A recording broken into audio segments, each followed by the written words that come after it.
मेरी सहेली लिसा doctor N Devraj जी का अनुदित कहानी है, जिसे मूल आयरिश कहानी का कन्नड़ रूपांतरण पी लंकेश जी ने किया था।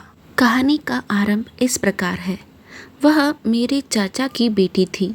मेरे चाचा और चाची ने अपनी मातृभाषा को बचाने के लिए आत्महत्या कर ली थी। उसके बाद मेरे माता पिता ने उसका पालन पोषण किया। वह बहुत अच्छी थी।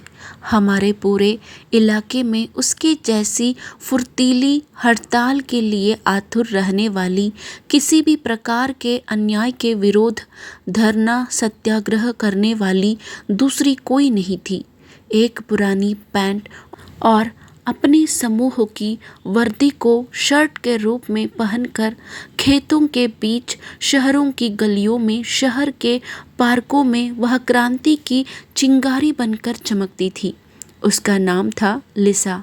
लिसा को देखकर मुझे दुख होता था। उसकी मासूम आस्थाओं को देखकर आतंक होता था। मैं किसी को मानती नहीं थी, डरती थी। तख्तियाँ लेकर चिल्लाने वाली लोग पसंद नहीं हैं। बहादुरों की तरह घोषणा करने वाला आदमी हो या औरत, मुझे खोखले ही दिखते हैं। देश को प्यार करने वाले और भाषा को प्यार करने वाले मेरी बातों को बुरा न माने। औरत मुझे नीची ही दिखती है। प्यार करने के लिए जिनके पास लोग नहीं, वे इस तरह देश को प्यार करते हैं, भाषा को बचाने के लिए लड़ते हैं। मैंने कई ढोंगियों और बेईमान लोगों को जानती हूँ। वे मंच से कुछ कहते हैं, घर आकर कुछ और करते हैं। भाषा को मकापोश के रूप में इस्तेमाल करने वालों को भी मैं जानती हूँ। वे कहते हैं कि व्यक्ति पूजा नहीं करनी चाहिए, लेकिन अपने प्रति किए गए सम्मान को गौरव समझते हैं। वे प्रामाणिकता की बात करते हैं, लेकिन झूठ ही उनके जीवन का एकमात्र मंत्र है। यह सब देखकर मेरा जीवन के प्रति विश्वास ही खत्म हो गया है। लिसा जैसे लोग से देश में शांति ला सकते हैं, इस बात पर भी भरोसा नहीं है। इसके कारण लोगों ने मुझे पागल औरत भी कहा है, विकृत प्राणी भी कहा है।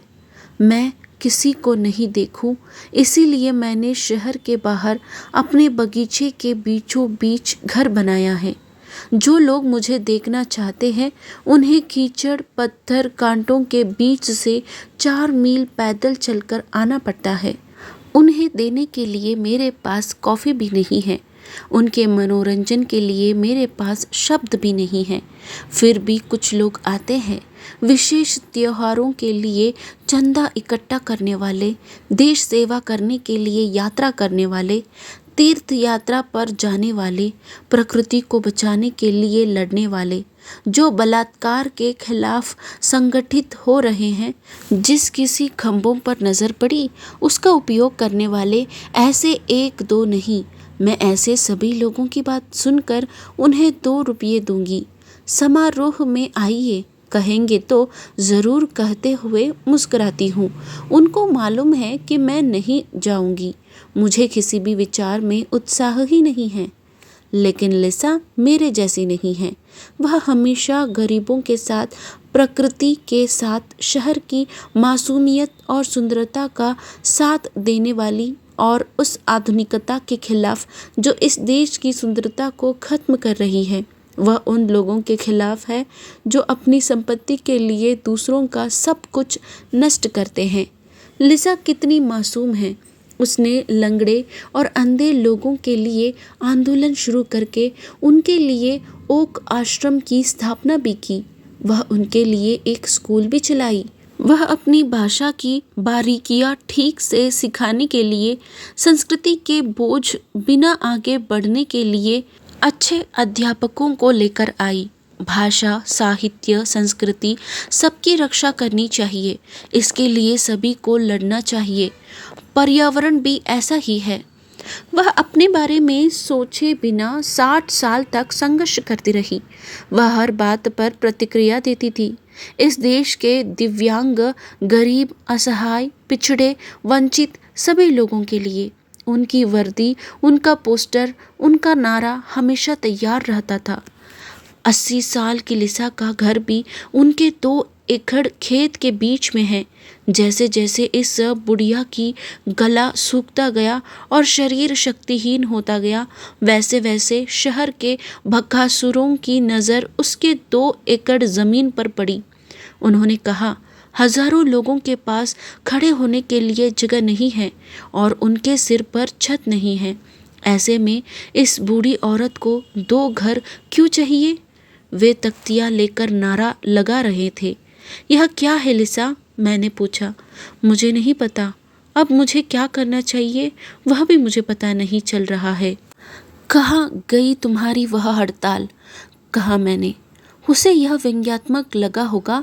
वह चिल्लाई, क्या तुम्हें किसी चीज़ से प्यार नहीं है? किसी प्रकार की चिंता भी नहीं है? क्या तुम्हारे पास औरतों जैसा दिल भी नहीं है? नहीं, मुझे किसी भी चीज़ में उत्साह नहीं है। मुझे सब पाखंड लगता है। वह मौन हो गई, फिर बोली, शायद तुम्हारा कहना सही लगता है। उस दिन मैंने लिसा के लिए तख्तियाँ उठाई और नारे लगाए।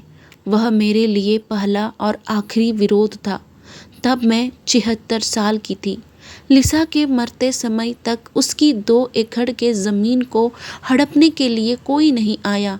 उसकी मृत्यु के अगले दिन ही उसके घर पर एक चिट्ठी चिपकी हुई थी। मैंने उसे नहीं पढ़ा। मुझ में कोई उत्साह नहीं था। मुझे लिसा की तरह भाषा की परवाह नहीं है।